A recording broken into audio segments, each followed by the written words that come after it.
Bonjour à tous mes frères et sœurs, j'espère que vous allez bien, moi ça va très très bien. Alors aujourd'hui nous allons nous plonger dans un reportage exceptionnel sur la ville de Sodome et Gomorrhe. Vous allez voir qu'il y a beaucoup de preuves, que ce soit des preuves bibliques mais aussi des preuves archéologiques qui ont été découvertes autour de ces deux grandes villes qui ont été complètement réduites par le feu et le souffle que l'Éternel, donc notre Seigneur, a fait tomber sur ces villes remplies de péchés, d'abominations à ses yeux. Vous allez voir de quel péché il s'agissait à travers donc différents versets. Et aujourd'hui nous allons donc nous plonger dans ce reportage. Donc on va faire un petit débat de quelques minutes juste avant et ensuite je vous laisserai avec un reportage vidéo exceptionnel avec, vous allez voir, des squelettes qui ont été retrouvés, également du soufre qui a été retrouvé donc dans cette ville de Sodome et Gomorrhe, et le soufre est d'une qualité, d'une pureté que l'on ne peut trouver nulle part ailleurs sur terre. On atteint les 97,5% et il est d'ailleurs de couleur blanche, vous allez le voir, alors que normalement le soufre naturel que l'on trouve partout sur la surface du globe est de couleur jaune. Donc on voit que c'est un soufre qui est vraiment tombé du ciel, divin, qu'on ne peut pas retrouver ailleurs sur la planète Terre.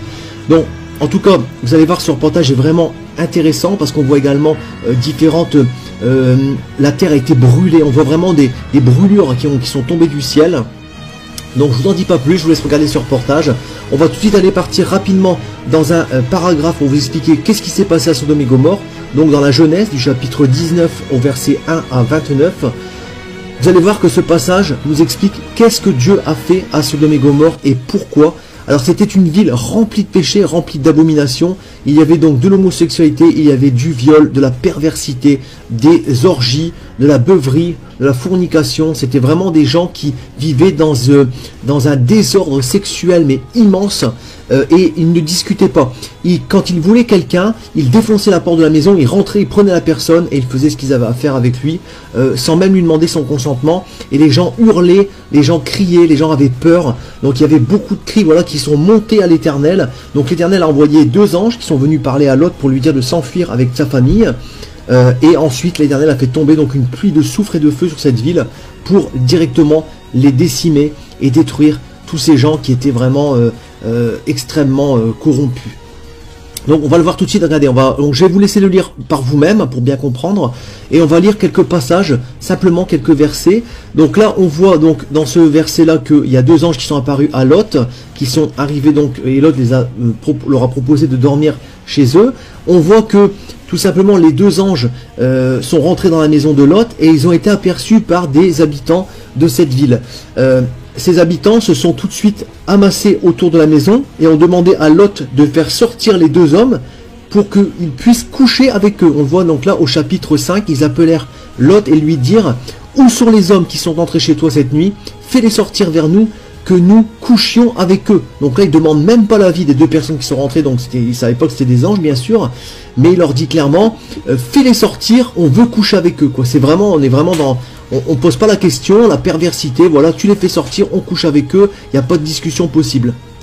On voit donc dans le chapitre 7 que Lot propose même ces deux filles. Donc regardez, on voit même au chapitre 8, pardon. J'ai ici deux filles qui sont vierges. Je vous les amènerai dehors et vous ferez ce qu'il vous plaira. Seulement ne faites rien à ces hommes puisqu'ils sont venus s'abriter sous mon toit. Lot, sachant que c'était des anges, il a voulu essayer de calmer les tensions en proposant même par amour pour le Seigneur et pour les anges ces deux filles vierges. Les habitants ont refusé, lui ont dit directement au chapitre 9, pousse-toi, voilà, tu n'as rien à dire, tu es un étranger qui est venu séjourner chez nous. Ça, c'est ce que les habitants de Sodome et Gomorrhe ont dit donc à Lot.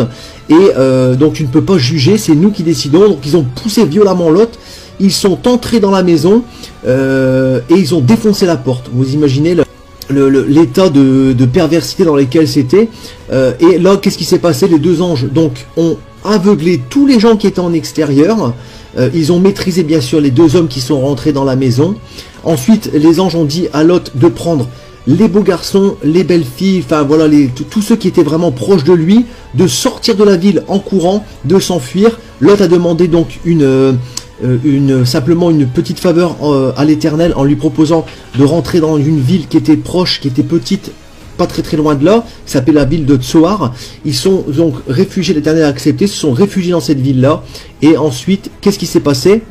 On le voit donc au chapitre 23, le soleil se leva sur la ville, sur la terre lorsque Lot entra dans Tsoar. Alors l'Éternel fit pleuvoir du soufre et du feu sur Sodome et Gomorrhe, Cela venait du ciel de la part de l'Éternel. Il détruisit ces villes, toute la plaine, tous les habitants des villes et les plantes du sol.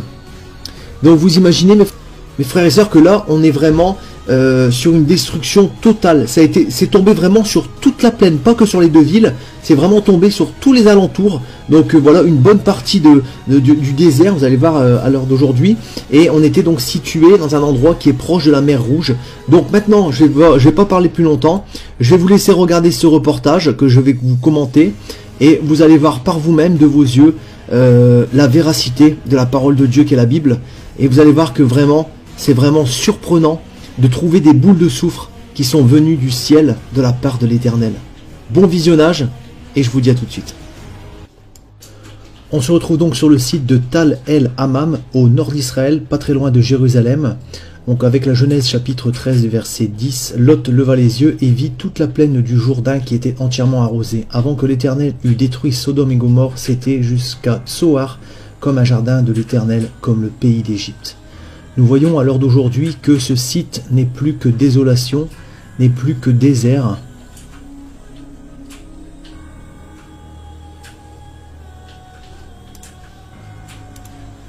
Et que nous sommes donc pas très loin de la mer Rouge. La terre a été complètement calcinée, complètement brûlée. Nous voyons ces couches successives et le côté friable de la terre, comme si qu'un feu du ciel était tombé sur cet endroit, le brûlant par couches successives. On y trouve également des restes d'habitations en préconstruction,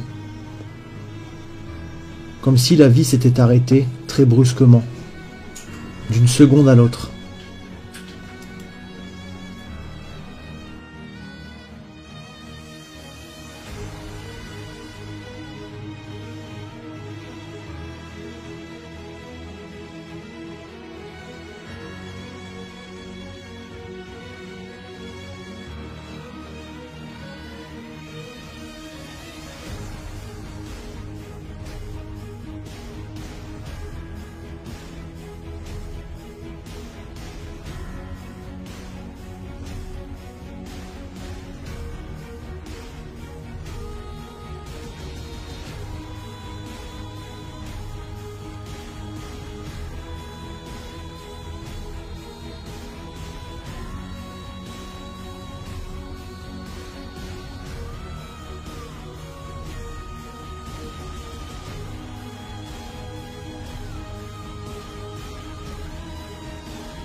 Tout est friable, partout, sur toute la plaine, sur des kilomètres à la ronde.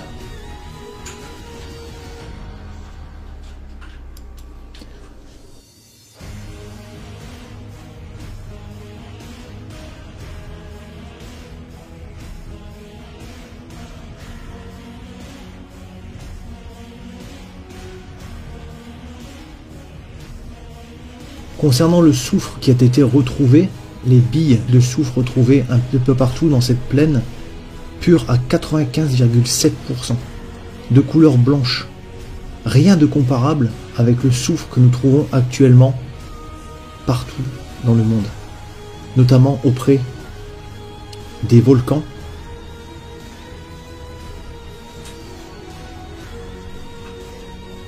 et qui est toujours de couleur jaune.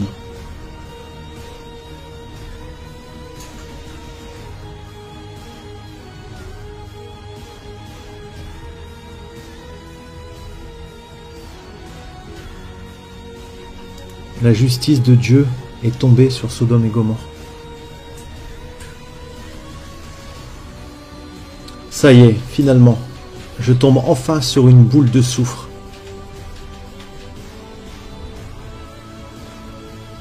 Mesdames et messieurs, une boule de soufre sur les anciens sites de Sodome et Gomorrhe.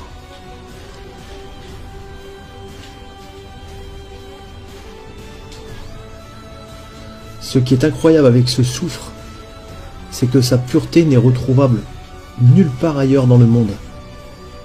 95,7% de pureté. C'est ce même soufre qui a détruit, qui a embrasé ces deux villes remplies d'abominations et de péchés.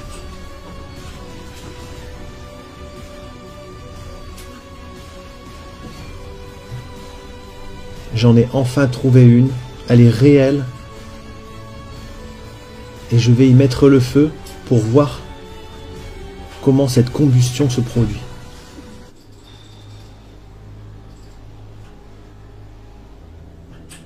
Voyons ce qui se passe.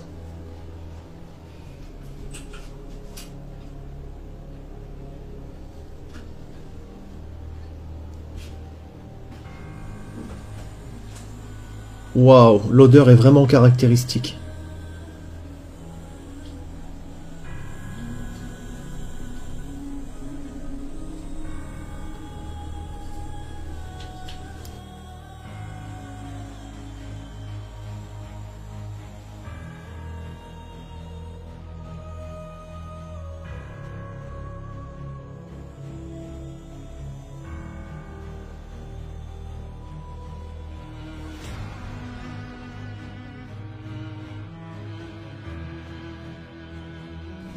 Ce qui est stupéfiant avec ce soufre, c'est qu'il ne brûle pas vers l'intérieur, mais vers l'extérieur. Et il brûle en entière globalité.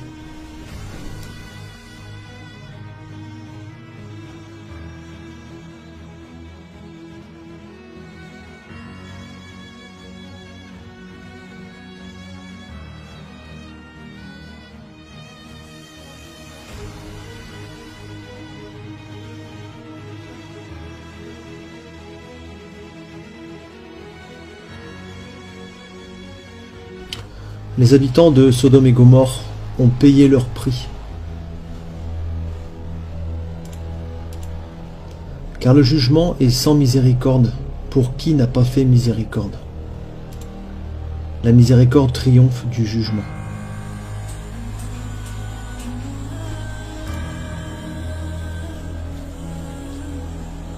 Les habitants de ces deux villes se livraient à l'abomination de l'homosexualité.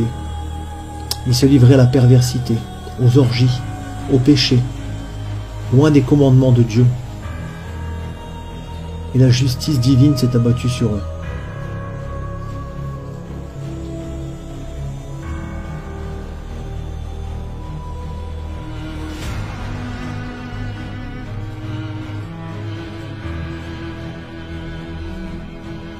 Je pense que ces découvertes ont une importance capitale dans le cours de l'humanité. Et que les gens devraient se rendre compte que tout ce qui est écrit dans la Bible n'est pas qu'une simple hypothèse, ne sont pas des fables, mais sont réellement des éléments du passé qui se sont déroulés.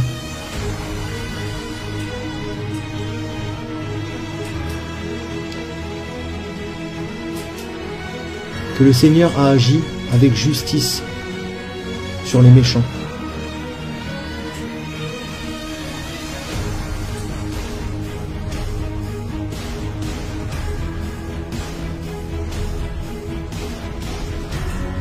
Acte 26, chapitre 18, afin que tu leur ouvres les yeux pour qu'ils passent des ténèbres à la lumière et de la puissance de Satan à Dieu, pour qu'ils reçoivent par la foi en moi le pardon des péchés et l'héritage avec les sanctifiés.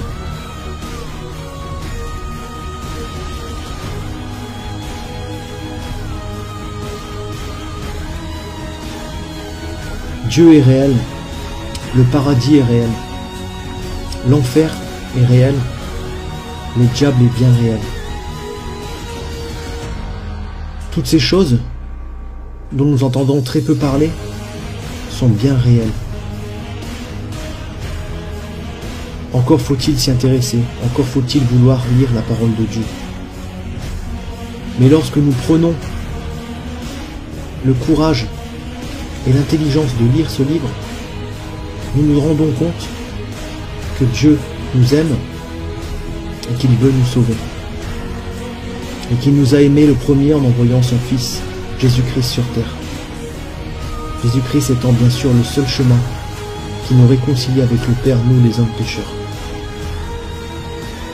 Les preuves archéologiques aussi ont parlé. Ces deux squelettes d'hommes entrelacés, morts de façon très brutale, ont eux aussi été retrouvés dans les vestiges de ces deux villes du passé. Dans les vestiges de ces deux villes du passé.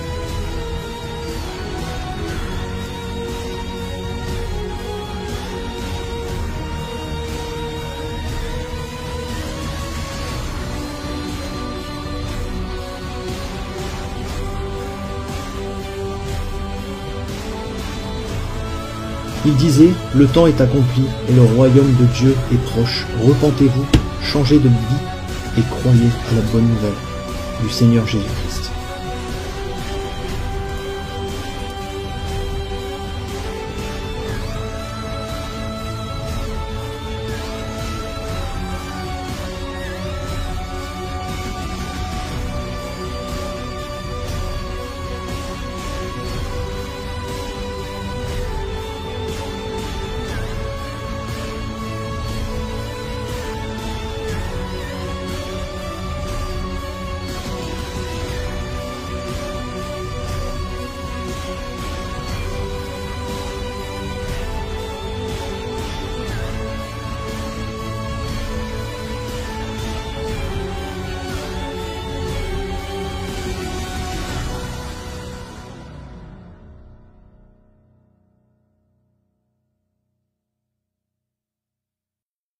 Tout pouvoir m'a été donné dans le ciel et sur la terre. Il y a plusieurs demeures dans la maison de mon Père. Si cela n'était pas, je vous l'aurais dit. Je vais vous préparer une place. Et lorsque je m'en serai allé et que je vous aurai préparé une place, je reviendrai et je vous prendrai avec moi, afin que là où je suis, vous y soyez aussi. Vous savez où je vais et vous en savez le chemin. Je suis le chemin, la vérité et la vie. Nul ne vient au Père que par moi. Abraham, votre père, a tressailli de joie de ce qu'il verrait mon jour. Il l'a vu, et il s'est réjoui. Si vous me connaissiez, vous connaîtriez aussi mon Père, et dès maintenant vous le connaissez, et vous l'avez vu. Et je vous le dis, avant qu'Abraham fût, je suis. Il y a si longtemps que je suis avec vous.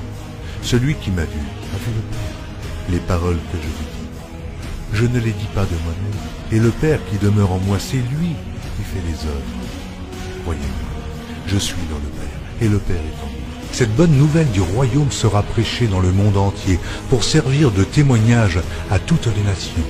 Celui qui croira et qui sera baptisé sera sauvé, mais celui qui ne croira pas sera condamné.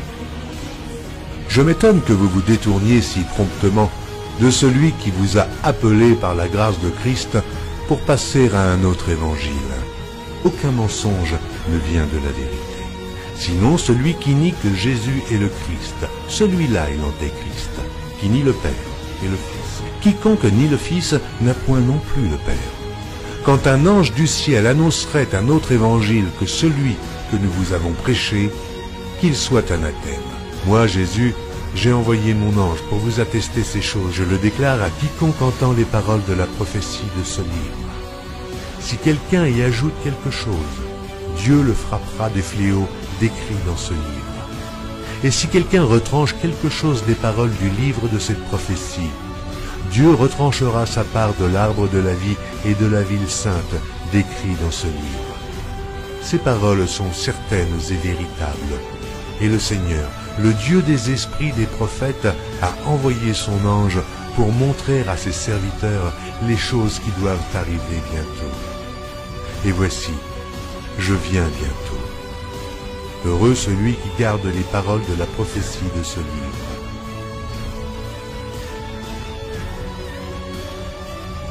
Voici, il vient avec les nuées, et tout œil le verra, même ceux qui l'ont percé.